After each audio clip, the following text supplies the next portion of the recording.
just to, look at taking this conversation a little bit deeper.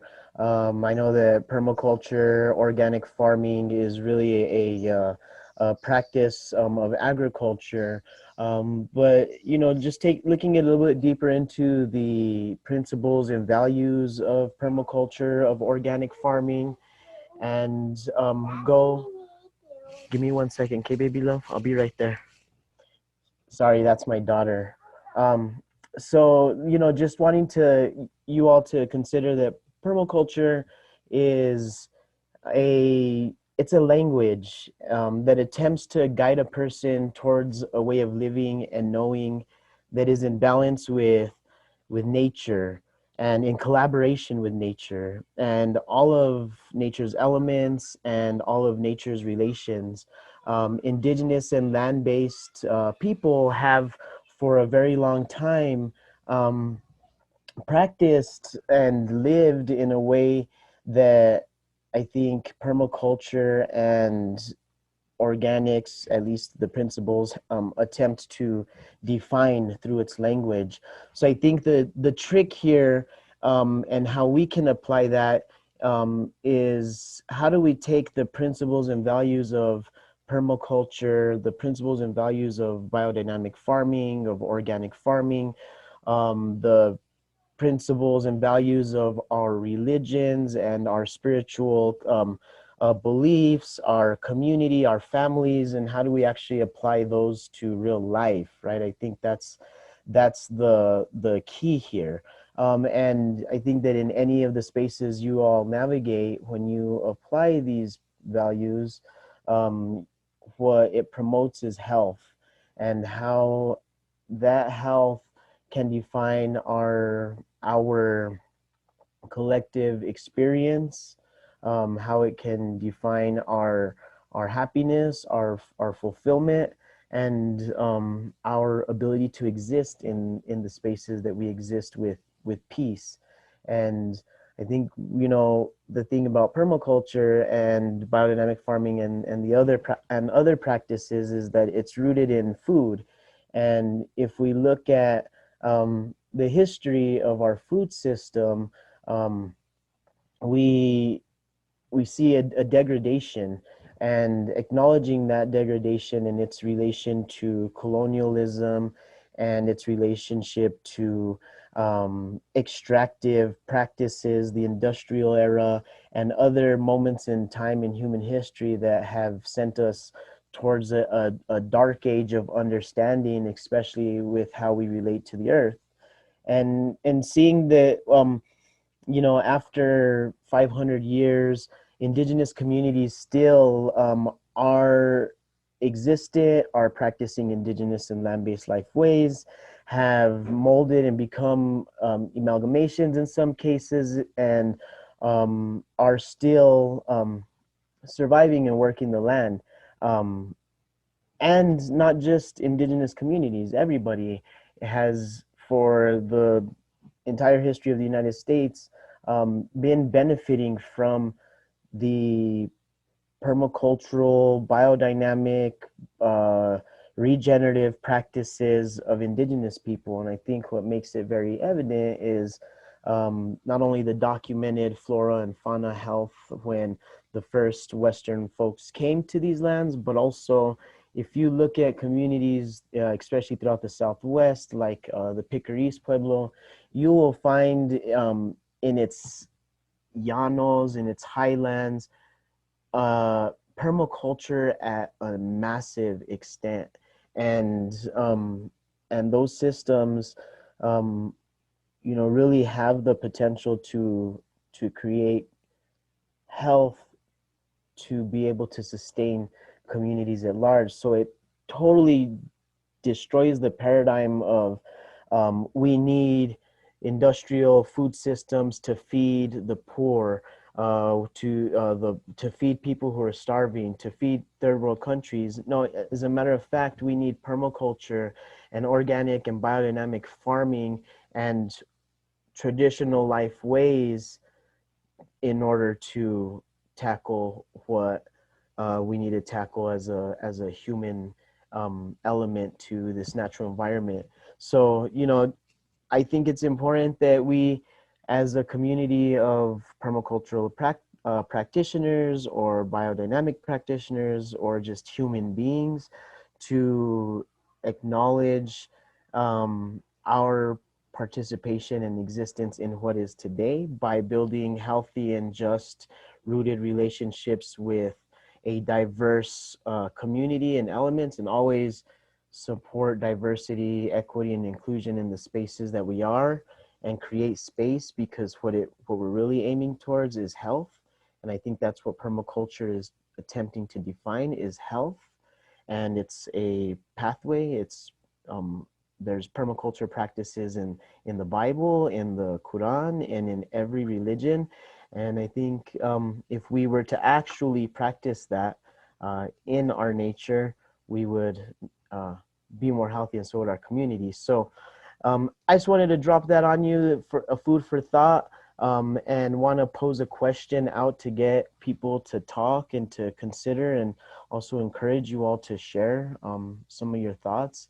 But the question I would have and would ask you all to consider is, how are the roots of permaculture defined in our everyday life, and how could we possibly implement further principles and values that are land-based in our daily life? And if those questions are deep and you want to consider them for a while, and you just want to share your thoughts on what I've shared with you all, that would be okay too. And now's the time to do that. So just please jump in and feel free. Well, I appreciate you bringing in about the spiritual aspect of agriculture and the land-based connection, and how this can help bring us as a human race in all our problems we have right now, to bring it back to a more balanced state. So, and people are so afraid to talk about the spiritual aspect of things, and I'm so glad you brought that up. That was really really great for me. Thank you, Lisa. I really appreciate that. Yeah, the spiritual is a connection to nature, and our food is also one of those connections. And why wouldn't we have a spiritual relationship with food and how we grow our food, and our medicines and our herbs, and it absolutely is a spiritual relationship. Any other thoughts, considerations? I don't want to call on folks, so please volunteer and jump in the spirit of collaboration.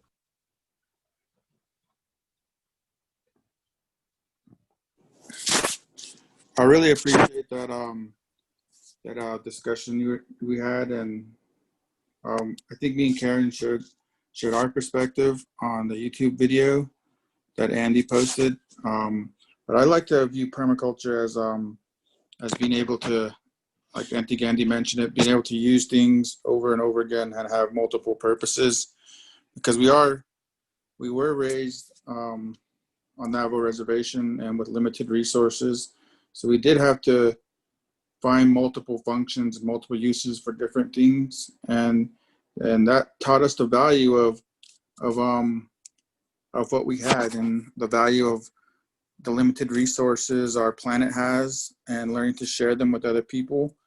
And so I did like your perspective on it, and I think it's one that we need to get the greater community, which I believe is broken, is that bring them into to sharing our view of how we can sustain ourselves with our ancestral knowledge. So sharing this with other people and showing them that healthy food can be grown by ourselves. We don't have to rely on the grocery store, because the grocery store doesn't always have healthy options, even though they're labeled as healthy. And going back to how we have to sustain the earth and sustain the soil and the water to sustain all these systems which we're a part of. So I really appreciate your talk. Um, Me too. I had to. Our daughter was kind of acting up too, so Karen had to take her to the room. So thank you. I appreciate it. Yeah, thank you, Brandon, and also, thank you for bringing your baby into the space. I think that's a part of permaculture also. It's a part of traditional life ways. And, you know, the Navajo nations, the Dene, um, pre-colonialism, and even, you know, less than 100 years ago, um, were and are still are to this day still practicing permacultural practices. The Dene people planted forests across continents and helped to cultivate watersheds and yeah, I think all of that is part of what permaculture is trying to express. But indigenous people, land-based people have practiced that. And I think that's the missing element. And what permaculture, where the movement, the people in practice, the community of permaculturalists have gotten wrong was acknowledging indigenous life ways as the foremother to the permaculture movement for purposes of collaboration and partnership between indigenous and non-indigenous people, uh, collaboration and partnership between humans in general. Um, and I think part of that also is acknowledging how um, human supremacy has played its role in our history, and how alcoholism and violence is also a part of that reality that we face. And perhaps permaculture, land-based ways, our traditional ways are the answer to overcoming those struggles. And how do we really do it as indigenous people? I'm from northern New Mexico. I'm Genízaro and Pueblo and also Mexicano. And how do we as indigenous land-based people actually participate in the life way of our ancestors under this real paradigm that we live in, that is America and is globalized society, is capitalism?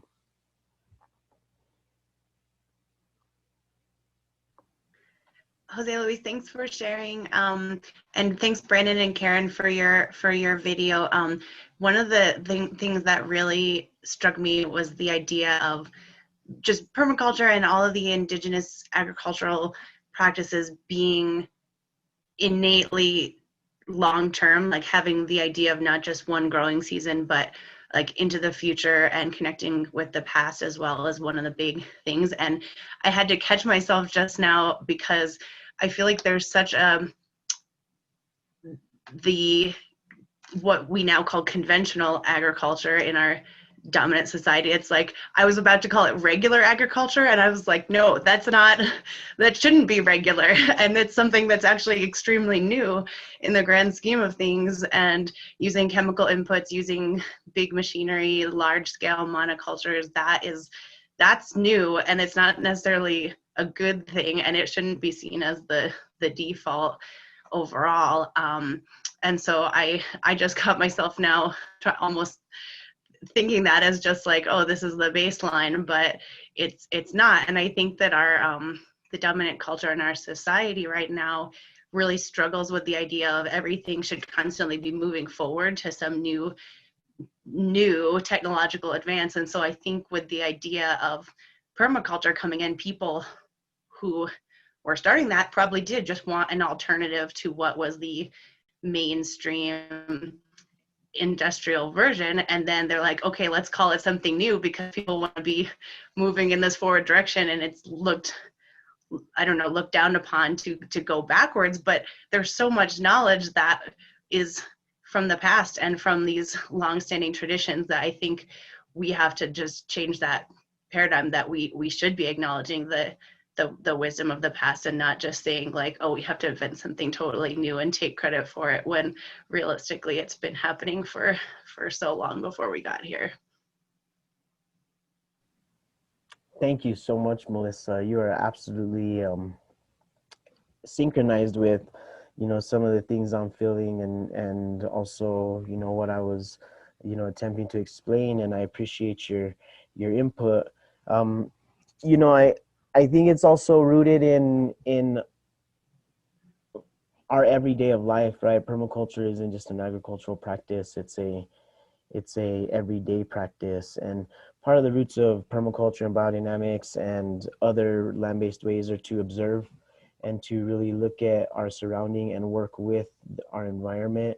And if we practice that, part of that is looking at our history and acknowledging our history and those practices that didn't serve us or that served to um, paralyze us from um, that health, and yeah, understanding that historical impact and that historical reality, and taking permaculture to our everyday, even on this Zoom call. How are we practicing?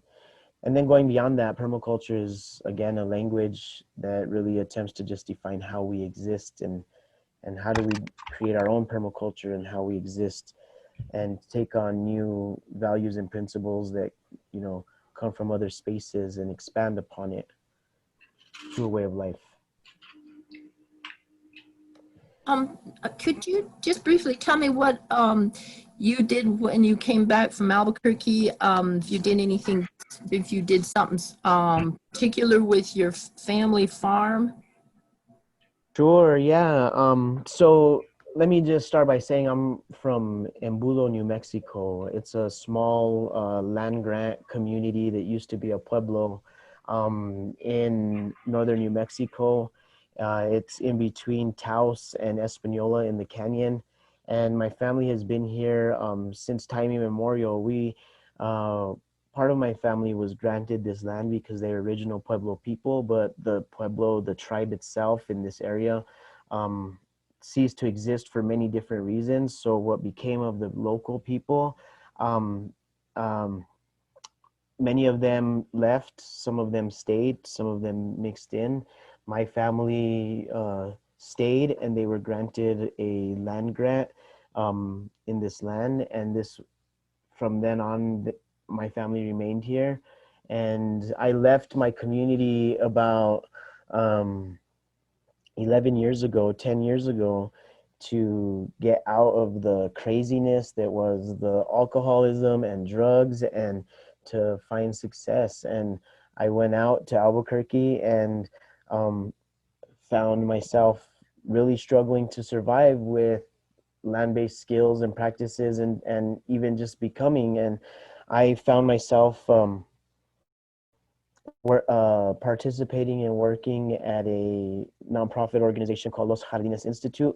And it was through that I started to understand everything that I'm sharing with you all today, and other stuff, and started to make my way home. That was like 8 years ago, and leaving my community was difficult. Finding my way back to my community was 10 times as difficult. It took 10 years.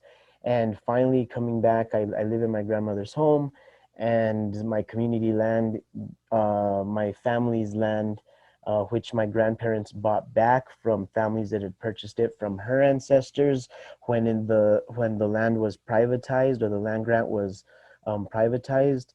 So even just having this little piece of land within our overall family land is a miracle.